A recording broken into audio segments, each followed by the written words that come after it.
성경 말씀 보겠습니다. 성경 말씀은 마태복음 제26장 26절에서 30절 말씀입니다. 마태복음 제26장 26절에서 30절 말씀 함께 읽겠습니다. 하나님께서 주신 말씀입니다. 그들이 먹을 때에 예수께서 떡을 가지사 축복하시고 떼어 제자들에게 주시며 이르시되 받아서 먹으라 이것은 내 몸이니라 하시고 또 잔을 가지사 감사 기도하시고 그들에게 주시며 이르시되 너희가 다 이것을 마시라 이것은 죄사함을 얻게 하려고 많은 사람을 위하여 흘리는 바 나의 피 곧 언약의 피니라. 그러나 너희에게 이르노니 내가 포도나무에서 난 것을 이제부터 내 아버지의 나라에서 새 것으로 너희와 함께 마시는 날까지 마시지 아니하리라 하시니라. 이에 그들이 찬미하고 감람산으로 나아가니라. 아멘. 오늘은 종려주일입니다. 종려주일은 교회에서 가장 중요한 절기들 가운데 하나입니다. 종려주일엔 특별한 행사를 하지 않습니다. 왜냐하면 부활주일이 있기 때문에 종려주일은 부활주일 일주일 전 우리 예수님께서 고난받기 위해 예루살렘에 들어가심을 기억하는 날로서 우리가 지키기 때문입니다. 종려주일이라고 하는 그 이름에 붙은 것은 예수님께서 예루살렘에 들어가실 때 사람들이 종려나무 가지를 흔들면서 예수님을 환영했기 때문입니다. 요한복음 12장에 보면은 예수님께서 예루살렘으로 들어가실 때에 큰 무리가 예수께서 예루살렘으로 오신다는 것을 듣고 종려나무 가지를 가지고 맞으러 나가 외치되 호산나 찬송하리로다 주의 이름으로 오시느니 곧 이스라엘의 왕이시여 이렇게 환영했기 때문입니다. 예수님께서 예루살렘으로 오신다고 하는 소식을 듣고 사람들이 종려나무 가지를 이렇게 잘랐습니다. 그리고 그것들을 일부는 길바닥에 깔고 또 일부는 자기들 손에 들고 그리고 환영을 하는 겁니다. 이것은 왕으로 영접했다고 하는 그런 의미입니다. 주전 500년경, 주전 대략 520년쯤에 이제 활동했던 그 선지자 이 스가랴가 스가랴서에서 이렇게 예언을 했습니다. 스가랴서 9장 9절 같이 한번 읽겠습니다. 시온에 따라 크게 기뻐할지어다 예루살렘에 따라 즐거이 부를지어다 보라 내 왕이 내게 임하시나니 그는 공의로우시며 구원을 베푸시며 겸손하여서 나귀를 타시나니 나귀의 작은 것 곧 나귀 새끼라. 예루살렘에 따라 즐거이 부를지어다 유대인을 의미합니다. 유대인들아 즐거이 불러라. 너의 왕이 이제 임한다. 그는 나귀의 작은 것 나귀 새끼를 타고 오시는 구원을 베푸신 겸손하고 공의로우신 그 왕이다. 이렇게 예언을 했습니다. 나귀를 타고 예루살렘에 입성하시는 그 예수님의 모습을 마치 눈에 보는 듯이 그렇게 그렸던 선지자 스가랴의 예언의 성취입니다. 그리고 유대인들은 로마의 식민지에서 해방시키는 새로운 왕, 참으로 스가랴 선지자가 예언했던 바로 그 이스라엘의 왕 메시아로 생각을 하고 예수님을 열렬하게 환영을 했던 겁니다. 그래서 종려나무 가지를 손에 들고 흔들었다고 하는 것은 그렇게 자기들은 메시아로 또 왕으로 영접했음을 의미합니다. 그러나 실제로 예수님은 어떻습니까? 예수님께서는 왕으로 입성을 하긴 하셨지만은 그 왕은 유대인의 왕이 아닙니다. 그들의 왕이 아닙니다. 모두의 왕입니다. 온 인류를 죄에서 구원하시는 만왕의 왕으로 예수님께서는 예루살렘에 입성하셨습니다. 그리고 예루살렘에 입성하신 후 그 이후에 일주일 동안 예수님의 행적은 유대인들이 바랐던 그런 왕의 행적이 아니었습니다. 영광의 시간들이 아니라 우리 예수님의 개인에게 있어서는 참 고난의 시간, 번뇌의 시간이었습니다. 아픔의 시간이었습니다. 십자가에 달려 죽기 위해서 예루살렘에 입성하신 예수님. 그래서 종려주일 다음 날부터 5일 동안 이 기간을 우리는 고난주간이다. 그렇게 교회에서는 그 기간을 잡습니다. 그리고 예수님의 말씀과 또 그 행적을 묵상하는 기간이 특별히 더 묵상하는 기간이 이 고난주간입니다. 이 기간 동안에 우리도 우리 자신을 한번 살피고 또 회개하면서 우리의 믿음과 우리의 삶을 갱신하는 그러한 그 기간, 이 고난주간의 특별한 시간들로 우리가 만들어야 될 줄 압니다.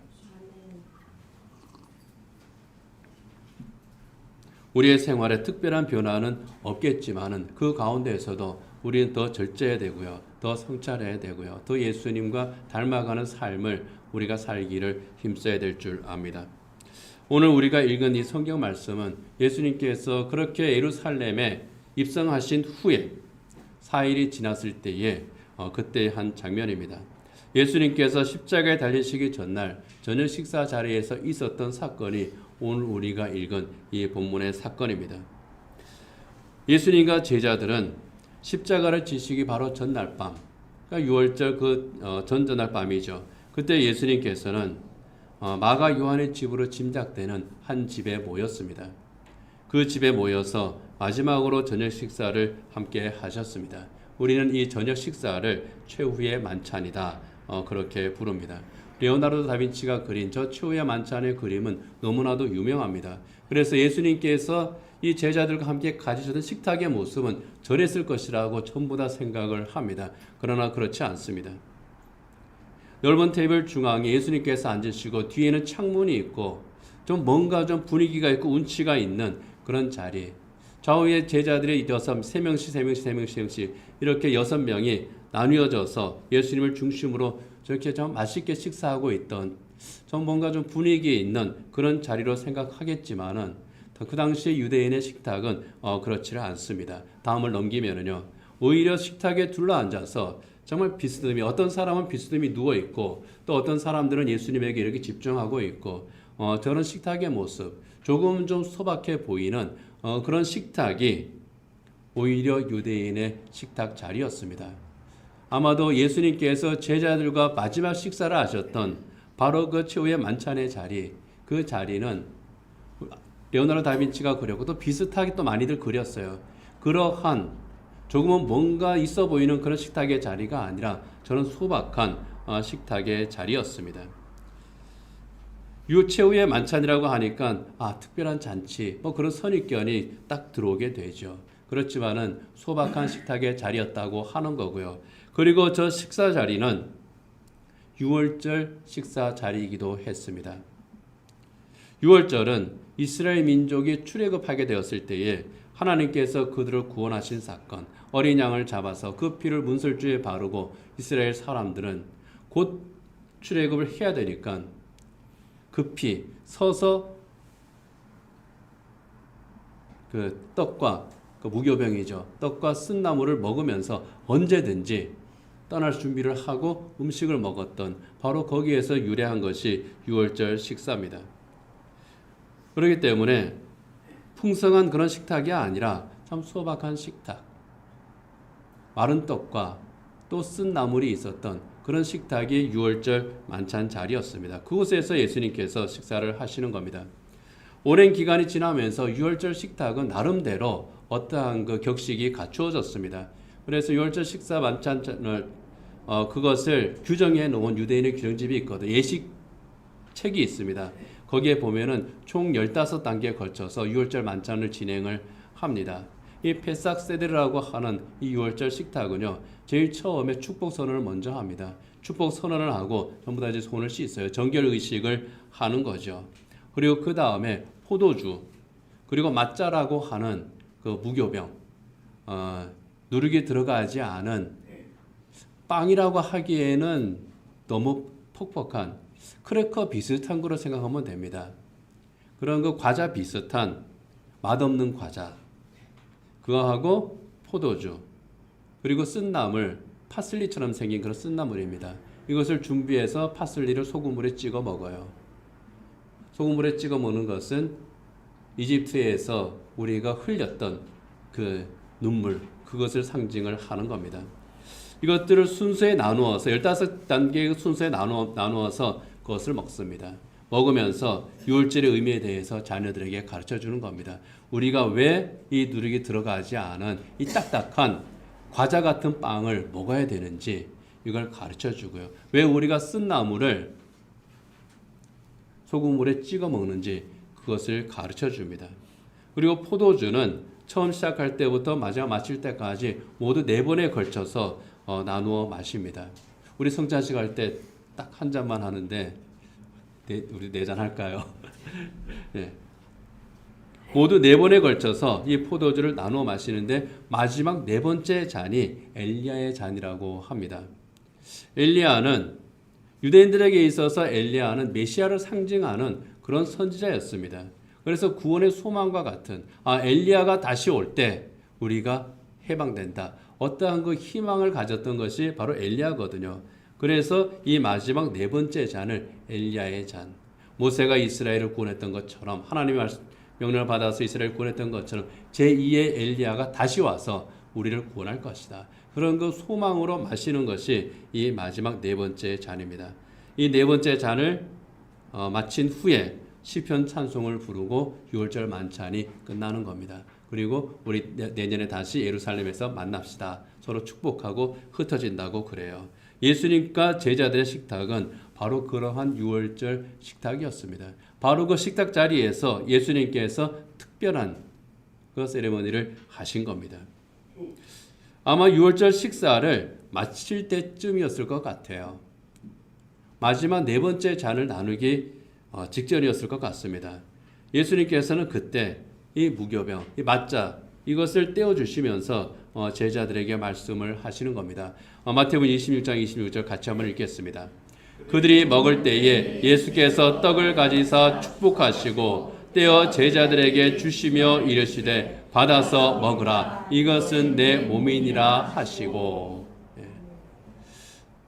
이제 우리말에는 떡이라고 되어 있기 때문에 그 다음에 떼어서 했으니까 떡을 이렇게 쭉 늘어나는 떡을 이렇게 쭉 그냥 찢어서 이제 준 것처럼 우리가 그렇게 연상하기 쉬운데 말씀드린 것처럼 크래커 비슷한 그런 그 과자 같은 빵이었다 생각하면 이렇게 똑 분질러서 주는 겁니다. 이렇게 딱 잘라서 이것을 하나씩 나누어 주는 겁니다. 이것을 받아서 먹어라. 이건 내 몸이다. 그 후에 포도주 잔을 다시 이제 들고 감사기도 하는 거죠. 아마 네 번째 잔이라 할 수 있는 아마 엘리야의 잔이었을 것 같아요. 이 잔을 들고 예수님께서는 감사기도를 합니다. 그리고 말씀하십니다. 같이 한번 읽겠습니다.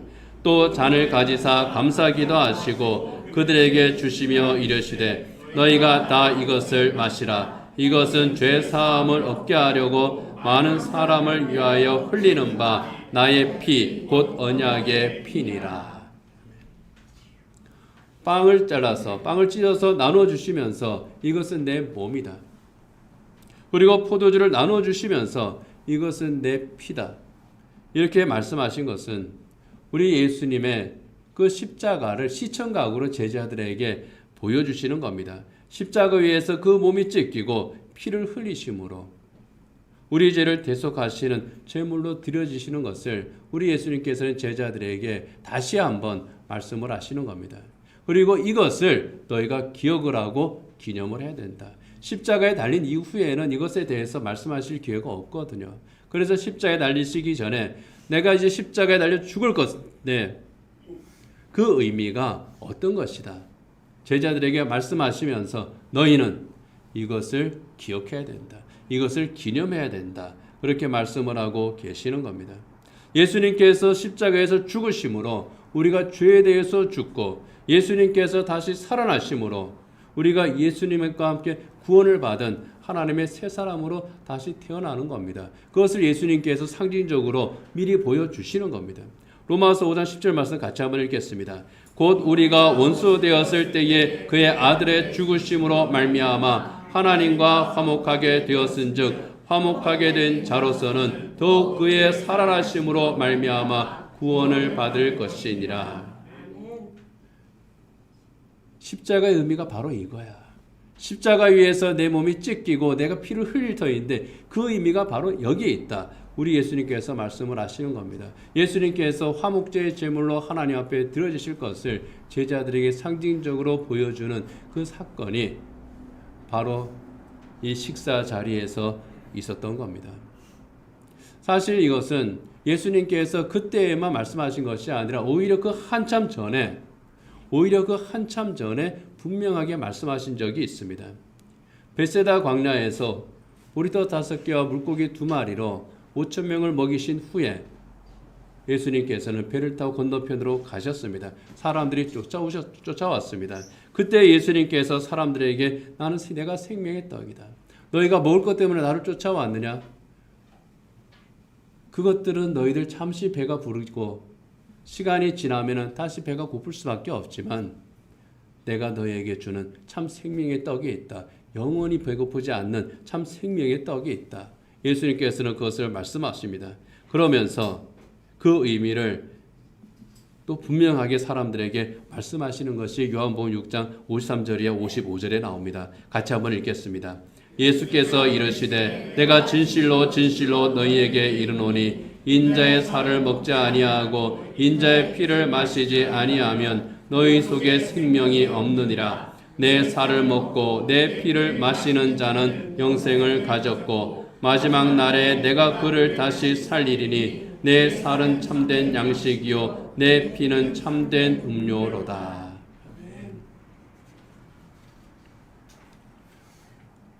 떡은 예수님의 살을 상징하고 포도주는 예수의 피를 상징합니다.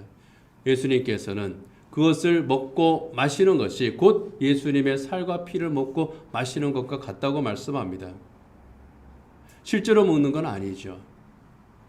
십자가 예수님을 믿고 구원받는 것을 말합니다. 그리고 실제로 예수님을 내 구주로 모시고 살아가는 것을 말합니다. 고린도전서 11장 25절에 26절 똑같은 사건을 사도 바울이 기록한 데를 보면은요, 사도 바울은 기념하라고 말씀을 우리에게 권면을 합니다. 같이 한번 읽겠습니다. 19회 또한 그와 같이 잔을 가지시고 이르시되 이 잔은 내 피로 세운 새 언약이니 이것을 행하여 마실 때마다 나를 기념하라 하셨으니 너희가 이 떡을 마시며 이 잔을 마실 때마다 주의 죽으심을 그가 오실 때까지 전하는 것이니라. 예수님께서는 떡을 나누어 주시면서 이건 내 살이다. 포도주를 나누어 주시면서 이것은 내 피다. 너는 이것을 먹고 마셔라. 그리고 이것을 먹고 마실 때마다 나를 기념하라. 예수님께서는 왜 그렇게 기념하라고 하시고 또 성경 여러 곳에서 이것을 강조하셨겠습니까? 빵을 먹고 포도주를 마시는 것에 어떤 의미가 있기 때문이겠습니까? 오늘 본문 28절에 보면은 이것은 죄사함을 얻게 하려고 많은 사람을 위하여 흘리는 바 나의 피, 곧 언약의 피라고 말씀을 합니다. 언약의 피. 이것은 하나님과의 언약의 의미가 있다. 그런 뜻입니다. 이스라엘 민족은요, 시내산에서 하나님과 언약을 맺었습니다. 율법으로 언약을 맺었죠. 이것을 옛 언약이라고 말합니다. 예수님께서는 이 언약이 완성되는 새로운 언약을 바로 그 유월절 만찬 자리에서 맺으시는 겁니다. 그리고 이 언약은 예수님의 십자가 보혈로서 체결되는 그 언약이었습니다. 그래서 예수님께서는 이 성찬에 참여하는 것은 이 예수님의 살과 피를 먹는 것은 예수님의 언약에 참여하는 것이다. 그리고 그것을 너희가 기억하는 것이다. 이렇게 말씀을 하고 계시는 겁니다. 곧 십자가의 언약이 성만찬의 의미입니다. 십자가의 언약을 기억하면서 내 안에 계신 그리스도와 함께 살기를 그렇게 결단하는 것이 바로 기념하는 거라 하는 겁니다. 그런 면에서 보면은 우리가 성찬식 때 빵을 먹고 포도주를 마시는 것은 단순하게 어떠한 그 예수님께서 하라고 했기 때문에 교회가 전통적으로 행하는 의식이기 때문에 하는 그런 의식이 아닙니다. 예수님께서 우리에게 주신 그 언약을 기억하는 언약 기억식입니다. 주님께서 우리에게 주신 그 언약을 기념하는 언약 기념식입니다. 그런 면에서 볼 때 우리는 이 언약을 이 머리로서만 기억하는 그 기억식이 아니고 또 형식적으로만 기념하는 그런 기념식이 아니라고 하는 것을 우리가 알아야 될 줄 압니다. 이 기억은 몸으로 하는 기억입니다. 그 기념은 우리의 삶으로 하는 기념입니다. 어떤 기념일에 우리가 참석해서 이 기념일을 우리가 해냈다. 이 행사를 끝냈다. 그런 것이 아니라는 겁니다. 우리의 삶 속에서 이루어지는 기억이고 기념입니다.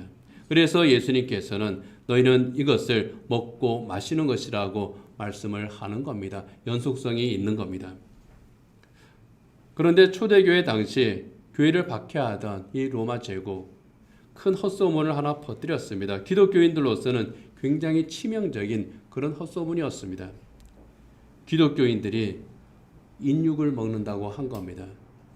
저 몰래 모여서 저 사람들이 뭔가 먹는데 그 뒤에서 가만히 들어보면은 이것은 예수님의 피입니다. 이것은 예수님의 살입니다 하고 나누어 먹고, 이것은 예수님의 피입니다 하고 또 나누어 마시고, 야, 저거는 사이비 종교다.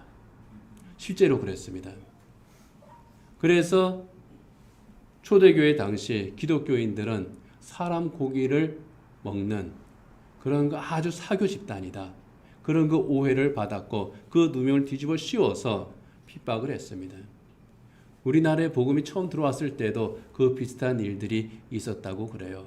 저 예수쟁이들은 모여가지고 하는 게 남몰래 사람 고기 먹는다더라, 또 그런 소문이 실제로 있긴 있었다고 그래요. 이런 오해를 받았습니다.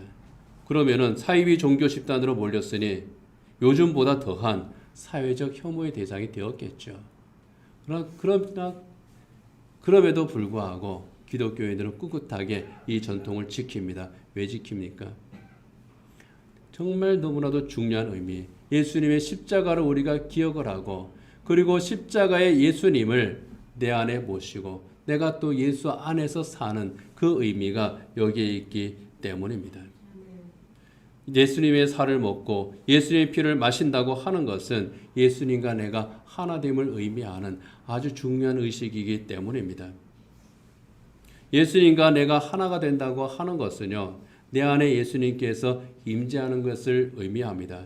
죄인인 내 옛사람의 몸이 하나님의 새 사람의 몸으로 바뀌는 것을 의미합니다.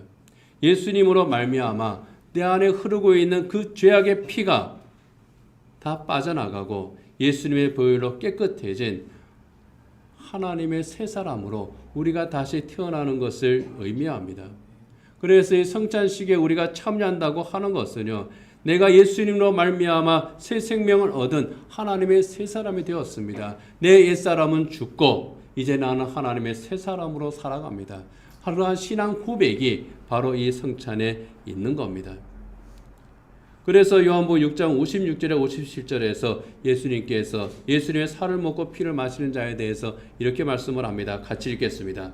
내 살을 먹고 내 피를 마시는 자는 내 안에 거하고 나도 그의 안에 거하나니 살아계신 아버지께서 나를 보내심에 내가 아버지로 말미암아 사는 것 같이 나를 먹는 그 사람도 나로 말미암아 살리라.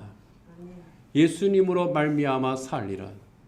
나는 예수님으로 말미암아 다시 살았습니다. 나는 예수님으로 말미암아 나는 살고 있습니다. 이 신앙 고백의 자리가 바로 성찬의 자리입니다. 예수님이 내 안에 계시고 내가 예수님의 안에 사는 삶을 내가 살고 있습니다. 내가 그렇게 살기를 힘쓰고 있습니다.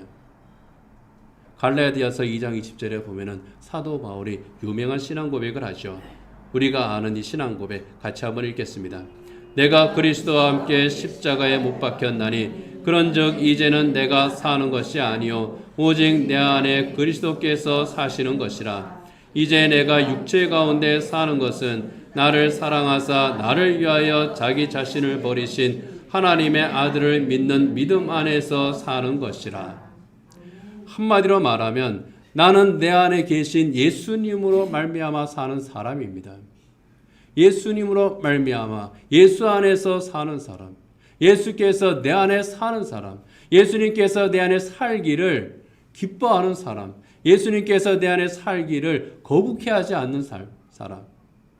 여러분 어떻습니까? 예수님께서 내 안에 사신다면, 내 안에 계신 예수님께서는 어떻겠습니까? 불편하실까요? 아니면은 아주 편안하실까요? 우리가 바깥에 나갔다가 집에 돌아왔을 때 그 집에 가는 것을 우리가 기다려지고 그 집이 좋은 이유는 무엇 때문입니까? 모든 시설이 다 갖춰진 좋은 집이기 때문입니까? 아니잖아요. 내 가족이 있고 그리고 편안하니까. 내 안에 예수님이 계신다면 분명히 내 안에 예수님이 계시는데 예수님은 어떻겠습니까? 편안하실까요? 정말 예수님이 편안하시다면 복된 사람입니다.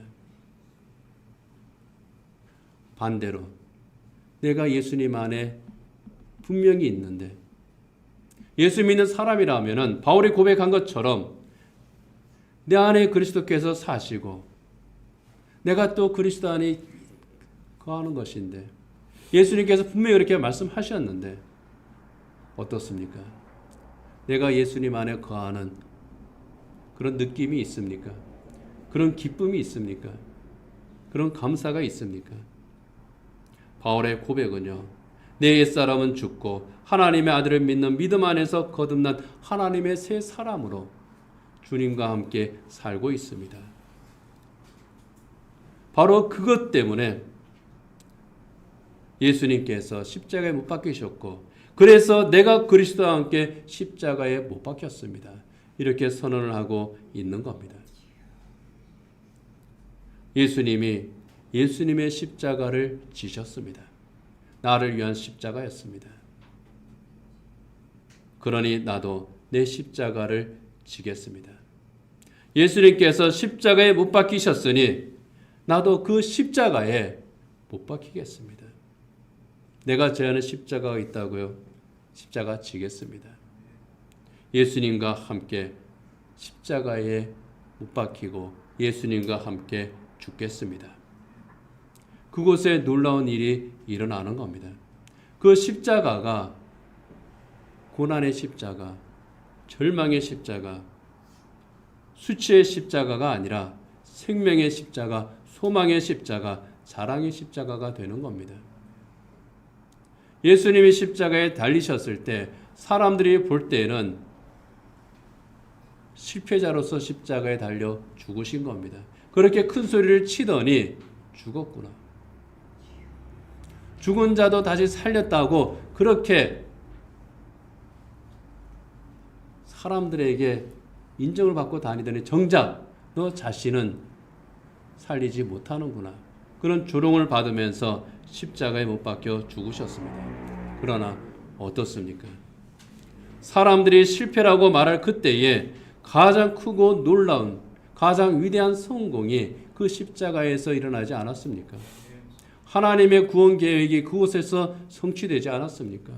그리고 그 하나님의 그 구원 계획이 우리 안에서 이루어지지 않았습니까? 이게 예수님의 십자가입니다. 그래서 예수님께서 기억해라, 기념해라 그렇게 말씀을 하시는 겁니다. 고난주간입니다. 이 고난주간을 지나면서 우리 예수님의 고난과 그 십자가를 묵상해야 되겠습니다. 왜 고난을 당하셨는지, 왜 십자가에서 죽으셨는지, 왜 기꺼이 그 길을 가셨는지 우리가 묵상을 해야 되겠습니다. 히브리서 12장 1절을 보면은요, 같이 한번 읽겠습니다. 믿음의 주여 또 온전하게 하시는 이인 예수를 바라보자. 그는 그 앞에 있는 기쁨을 위하여 십자가를 참으사 부끄러움을 개의치 아니하시더니 하나님의 보좌 우편에 앉으셨느니라.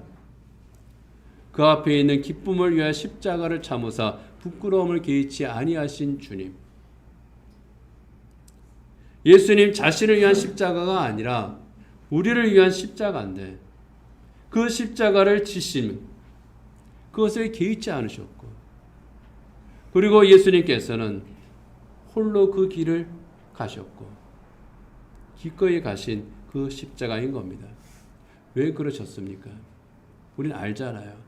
우리를 사랑하시기 때문에 하나님께서 가지고 계신 그 구원의 언약을 성취하시기 위해서 예수님께서는 그 길을 가신 겁니다. 십자가를 지신 겁니다. 우리가 그것을 묵상하는 기간입니다. 여러분, 예수님께서 예수님의 십자가를 지신 것처럼 우리도 우리의 십자가를 지고 갑니다. 예수님께서 그렇게 말씀하셨기 때문입니다. 사람마다 자기의 십자가를 지고 나를 따라오너라. 너의 십자가를 지고 너의 십자가의 길을 가라가 아니라 자기 십자가를 지고 나를 따라오너라. 따라오라 하신 이유가 뭡니까? 같이 지고 가자는 겁니다. 예수님께서는 홀로 지고 가셨지만은 예수님께서는 내 십자가는 나 홀로 지고 갔지만 너의 십자가는 내가 함께 지고 가마. 같이 지고 가자. 이것이 주님께서 우리에게 주신 십자가이고 우리가 주님의 살과 피를 기억하면서 이 고난주간을 지나는 이유인 겁니다. 주님의 십자가를 묵상하고 또 내가 지고 가는 십자가가 무엇인지 또 생각하고 그리고 십자가를 지고 가는 이 길이 믿음의 길이 되기를 그리고 내 안에 계신 주님과 함께 동행하는 그런 시간들이 되시기를 원합니다. 우리 찬양 하나 이제 같이 부르고요. 그리고 기도하도록 하겠습니다. 내가 그리스도와 함께 십자가에 못 박혔나니 이 성경 말씀으로 또 이제 찬양을 만든 게 있죠. 내가 그리스도와 함께 한번 찬양하고 또 기도하도록 하겠습니다.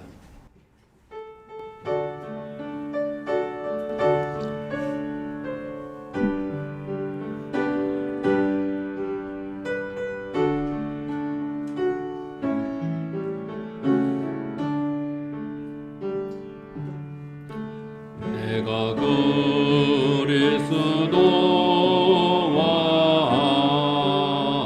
함께 십자가에 못 박혔나니 그런즉 이제 내가 산 것 아니요 오직 내 안에 예수께서 사신 것이라 이제 내가 육체 가운데 사는 것은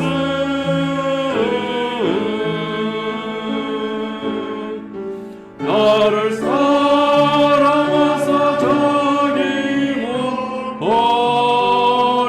버리신 예수 위에 산 것이 내가 그리스도와 함께 한 번 더 합니다.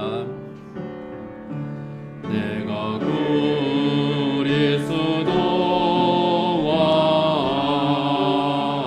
함께 십자가에 못 박혔나니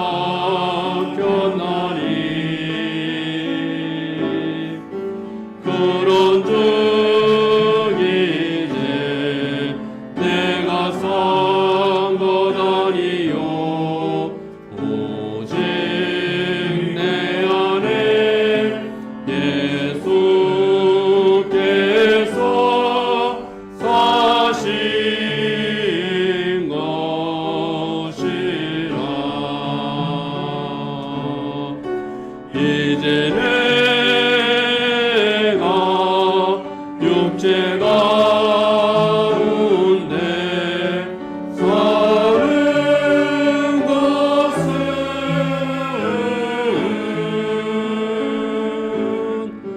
나를 사랑하사 자기 못 버리신 예수 위에 산 것이라. 네, 반주 계속해 주시고요. 이 한 주간 동안에 나를 위해 고난의 십자가를 지신 우리 예수님을 묵상하기를 원합니다. 예수님께서는 나를 위해 자기의 모든 것, 자기의 목숨을 그 사랑함으로 바치셨습니다. 우리는 예수님에게 무엇을 드리고 있습니까? 그리고 내 안에는 누가 살고 있습니까? 내 옛사람이 여전히 살고 있습니까? 아니면 예수님께서 나를 구원하신 예수님께서 살고 계십니까? 예수님께서 예수님의 십자가를 지고 우리를 구원하는 십자가를 지고 가셨습니다. 그리고 우리는 우리가 져야 할 십자가를 지고 또 우리의 길을 갑니다. 내가 지고 가는 십자가 어떤 십자가입니까? 주님께서 우리에게 지라고 하신 바로 그 십자가입니까? 아니면은 십자가도 아닌데 십자가인 줄로 잘못 생각하고 있는 십자가입니까? 주님께서 우리에게 지라고 하는 그 십자가를 주님과 함께 지고 갈 수 있기를 그리고 우리 주님께서 승리하신 것처럼 승리하기를 우리 주님과 동행하는 삶을 살기를 이 시간 결단하며 기도하시기 바랍니다.